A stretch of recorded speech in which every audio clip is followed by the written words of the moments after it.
नमस्कार। Law of attraction and युग निर्माण परिवार में आप सभी का स्वागत है। आज चर्चा हो रही है कि ध्यान करने के बाद भी सफलता क्यों नहीं मिलती। ध्यान करने के बाद भी हम उन गहराइयों में क्यों नहीं पहुंच पाते। देखिए, पहली चीज़ तो आप ये देख लें कि आप ध्यान सही तरीके से कर रहे हैं या नहीं। पूजा पाठ, मंत्र जाप, प्रेयर, नाम जप, ये कुछ भी ध्यान नहीं होता। ये अच्छी चीज़ें हैं। ये लेकिन एकाग्रता में शामिल हो सकती है, धारणा के उसमें शामिल हो सकती है, ये आपके धर्म में शामिल हो सकती है, आपके विश्वास और श्रद्धा में शामिल हो सकती है, लेकिन ये ध्यान नहीं है। ध्यान होता है निर्विचार, निर्विचार जागरूकता, समग्र के प्रति जागरूकता, जहाँ सिर्फ आपको अपना बोध रहता है, अपनी आत्मा का बोध रहता है। आप अपनी आत्मा में स्थित रहते हैं। आप अपने आप को शरीर और मन से पृथक पाते हैं। उस अवस्था में सतत बने रहना ही ध्यान है। इसके विषय में हमारे और भी वीडियोस आए हैं, तो आप उसमें समझ सकते हैं कि ध्यान क्या है, कैसे किया जाता है।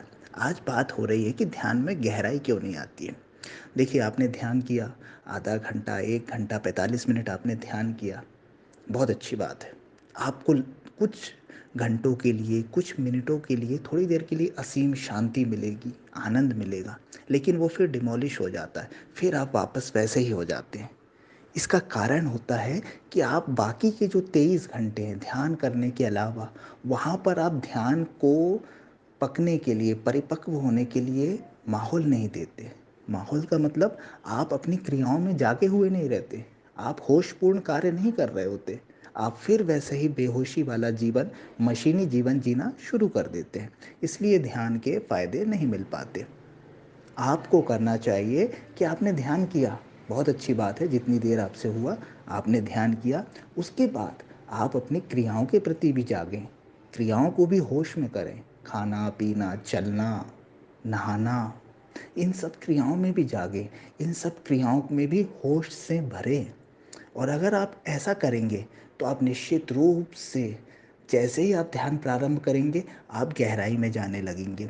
और इसके अलावा जब आपकी यहाँ ध्यान में गहराई आएगी तो आप हर क्रिया के प्रति ऑटोमेटिकली जागने लगेंगे, साक्षी भाव में स्थित होने लगेंगे।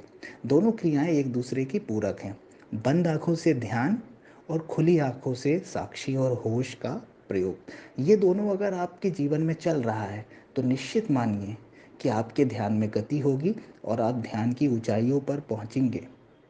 लेकिन अगर आप एक चीज़ को छोड़ दें कि आप सोचें कि मैं दिन भर होश में रह लूं और आंख बंद करके ध्यान को समय नहीं दूं, तो भी आपका उतना ज़्यादा लाभ नहीं होगा।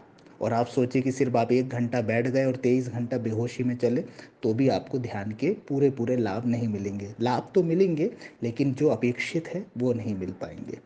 तो करना क्या है?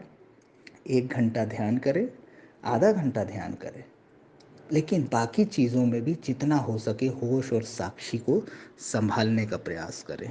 अगर ये दोनों चीज़ें आपके जीवन में हो रही हैं तो आप देखेंगे आप ध्यान की अनंत गहराइयों में, असीम गहराइयों में पहुंचेंगे।